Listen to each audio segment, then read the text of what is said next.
What's up, guys? Welcome to your 34th Python tutorial, and in this tutorial I'm going to be talking about subclasses and superclasses. And this is kind of a way of how you can use one class to inherit all the traits of another class. And if you work with anything like CSS before, then you probably know a little bit about parent and child and inheritance and stuff like that. But well, let's just go ahead and get started. The first thing we need to do is make a class, and I promise by the end of this tutorial you will know what subclasses and superclasses are. So let's go ahead and make a class, and this is going to be the parent class. So I'm going to name mine parent class, go figure, and let's put a couple variables in here. var1 equals, let's put var1, just make it a string, and let's go ahead and make another one just for fun. I don't know if we're going to use it or not, but say variable2. Now we have a class with parent class, it's called, and we have two variables in it. But what if we wanted to go ahead and make another class just like this, but we didn't want to type everything out, aka laziness? Well, you can do this. Just make a class, go ahead and name it child class, because it's going to inherit all the characteristics of parent class without having to type anything out.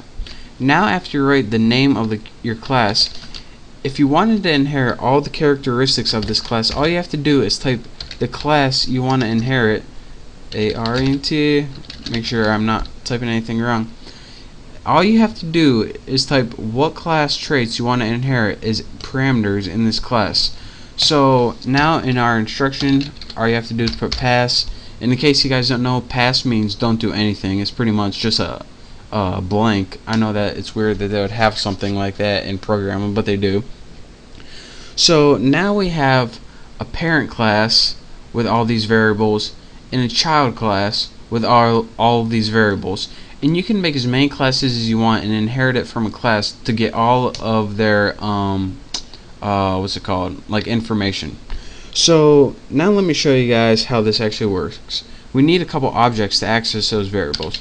So we need parent object, and set it equal to parent class with empty parameters, and now we can go ahead and press enter, and now we can use our parent object to access the variables. So I shouldn't have typed such long object names, but parent objects var1 equals var1.